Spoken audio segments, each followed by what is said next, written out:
یہ آسٹریلیا میں ہونے والے افغانی جوڑے کی شادی کی ایک جھلک ہے، جس میں ان کی کمیونٹی کے تقریباً 500 لوگوں کو دعوت دی گئی تھی۔ دکھنے میں تو یہ ہونے والی کسی بھی عام شادی کی طرح دکھائی دیتا ہے، لیکن اس میں ایک پرابلم ہے، وہ یہ کہ دلہن کی شادی اس کی مرضی کے خلاف ہو رہی ہے۔ رقیہ کی زبردستی شادی کوئی اور نہیں بلکہ اس کی اپنی سگی ماں سکینہ جان کروا رہی تھی۔ سکینہ جان کو شاید یہ اندازہ نہیں تھا کہ ان کا یہ فیصلہ ان کی پوری فیملی کو اجاڑنے والی ہے۔ اس شادی کے محض 6 ہفتوں بعد آخر ایسا کیا ہوا کہ ایک نئی نویلی دلہن کو جان گنوانی پڑی اور فیملی کے تمام ممبرز کی زندگیاں تباہ ہو گئی۔ Welcome to the show. You are watching the most horrific consequences of a forced marriage with Saida. Hazara community سے تعلق رکھنے والی افغانی شہری سکینہ محمد جان اپنے 5 بچوں سمیت سن 2013 میں طالبان سے بچنے کے لیے ریفیوجی کے طور پر آسٹریلیا آئی تھی۔ سکینہ اپنے بچوں سمیت شیپرٹن میں رہائش پذیر تھی۔ سکینہ نے اپنی دوسرے نمبر والی بیٹی رقیہ حیدری کی شادی کم عمری میں محض 15 سال کی عمر میں کرائی تھی، جبکہ اسے سرکاری طور پر رجسٹر نہیں کیا گیا تھا۔ یہ رقیہ حیدری کی پہلی شادی تھی اور یہ ان کی مرضی کے خلاف ہوا تھا۔ شادی کے محض 2 سال بعد رقیہ کی طلاق ہو گئی۔ طلاق ہونے کے بعد رقیہ نے لاٹروب یونیورسٹی شیپرٹن میں داخلہ لیا، جہاں اس نے کئی دوست بنائے، جن میں سے ایک ایبی گون تھی۔ وہ ابھی اپنی پہلی شادی کے صدمے سے نہیں نکلی تھی کہ اس کی ماں نے رقیہ کا رشتہ محمد علی حلیمی کے ساتھ کرنے کا فیصلہ کیا۔ رقیہ یہ شادی نہیں کرنا چاہتی تھی، تاہم سکینہ نے ان کا فیصلہ رد کر دیا تھا۔ سکینہ نے رقیہ کا شادی سے انکار سن کر ان سے کہا تھا کہ آپ میری ماں ہو یا میں آپ کے لیے فیصلہ لے سکتی ہوں۔ سکینہ یہ شادی اس لیے کروانا چاہتی تھی کیونکہ محمد علی حلیمی ایک ویل سیٹلڈ لڑکا تھا اور اس نے اس شادی کے بدلے سکینہ جان کو $15,000 دیے تھے۔ رقیہ نے شادی سے پہلے آسٹریلین فیڈرل پولیس سے بھی رابطہ کیا تھا۔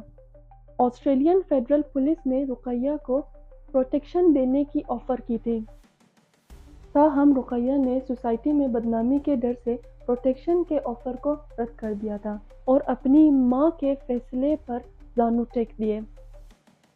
بالآخر نومبر 2019 میں رقیہ حیدری کی شادی محمد علی حلیمی سے کروا دی گئی۔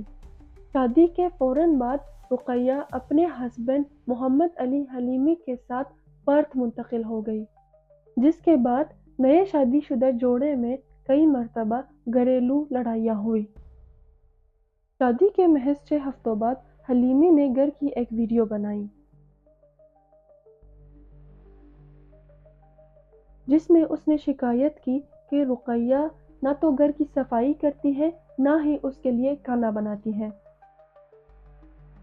اور رقیہ کو مزید ہیوملیٹ کرنے کے لیے اس نے وہ ویڈیو اس کے فیملی ممبرز کو فارورڈ کر دی۔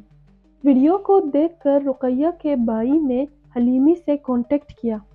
میں نے حلیمی کو کال کر کے پوچھا کہ کیا معاملہ ہے، تو حلیمی نے کہا کہ تم اپنے کام سے کام رکھو اور ہمارے گھر کے معاملات میں دخل نہ دو تو تمہارے لیے بہتر ہوگا۔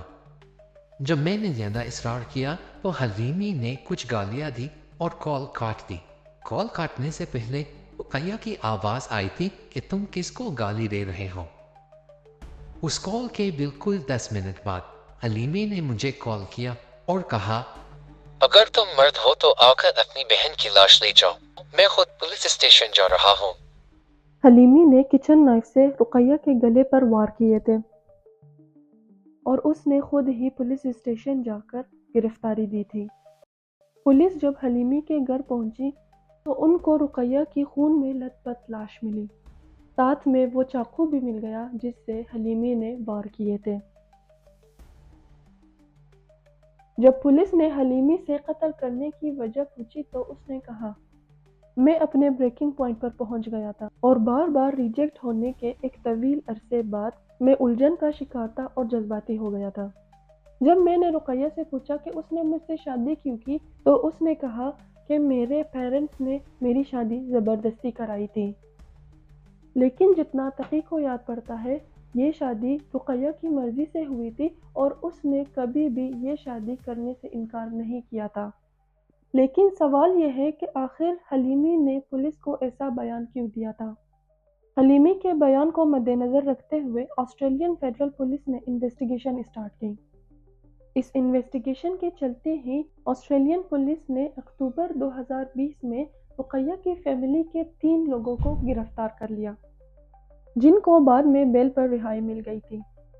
دوسری جانب عدالت نے حلیمی کو لائف ٹائم ان جیل یعنی عمر قید کی سزا سنائی اور مارچ 2024 میں 2 ہفتے کی ٹرائل کے بعد رقیہ حیدری کی ماں سکینہ جان آسٹریلیا کی وہ پہلی خاتون تھی جو فورسڈ میرج کے کیس میں گلٹی قرار پائی۔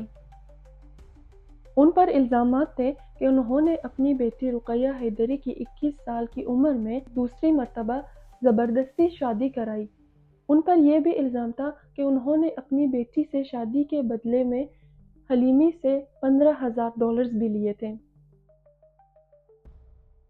ان کے خلاف رقیہ کی دوست ایبی گون، رقیہ کی ڈرائیونگ انسٹرکٹر اور آسٹریلین فیڈرل پولیس سمیت 6 لوگوں نے گواہی دی۔ ان سب کا یہ کہنا تھا کہ رقیہ نے شادی کرنے سے پہلے ان سب کو یہ بتایا تھا کہ وہ یہ شادی نہیں کرنا چاہتی اور اس کی ماں اس کی زبردستی شادی کروانا چاہتی ہے۔ تمام گواہوں اور ثبوتوں کو مد نظر رکھتے ہوئے عدالت نے سکینہ جان کو 3 سال قید کی سزا سنائی، جس کے بعد انہیں افغانستان ڈیپورٹ کیا جائے گا۔ سکینہ کو سزا سناتے ہوئے جج نے اپنے ریمارکس میں کہا کہ رقیہ تعلیم حاصل کر کے نوکری کرنا چاہتی تھی، ان پر ناقابل برداشت دباؤ ڈال کر ان کی شادی کرائی گئی۔ جج کا فیصلہ سننے کے بعد سکینہ محمد جان نے اپنے لائرز کو کہا کہ وہ اس فیصلے کو نہیں مانتی اور کٹہرے میں بیٹھی رہی، تاہم بعد میں انہیں پولیس کے ساتھ جانا پڑا۔ سکینہ نے اپنے اوپر لگے تمام الزامات سے انکار کیا ہے۔ فیصلے کے مطابق اگر سکینہ اپنے اوپر لگے تمام الزامات قبول کر لیتی ہے تو ان کی سزا 3 سال قید کے بجائے کم از کم 1 سال کر دی جائے گی، جبکہ سزا کی بقیہ مدت پوری کرنے کے لیے وہ کمیونٹی سروس کریں گے۔ رقیہ کا کیس سن کر ایسا لگتا ہے کہ رقیہ وہ بدقسمت لڑکی تھی جو اپنی ہی ماں کے غلط فیصلے کا شکار ہوئی۔ سکینہ جان کو یقین تھا کہ وہ اپنی بیٹی کی زندگی کے لیے بہترین فیصلہ کر رہی ہیں، تاہم انہوں نے اپنے ماں ہونے کے اختیارات کا غلط استعمال کرکے مسلسل رقیہ کی خواہشوں کو نظر انداز کیا۔ سکینہ نے رقیہ سے نہ صرف اس کی آزادی چھینی بلکہ اسے فورسڈ میرج کے جہنم میں دھکیل کر اس کو زندگی سے بھی محروم کر دیا۔ ایسی ٹرو کرائم اسٹوریز جاننے کے لیے ویڈیو کو لائک کریں اور چینل کو سبسکرائب کریں۔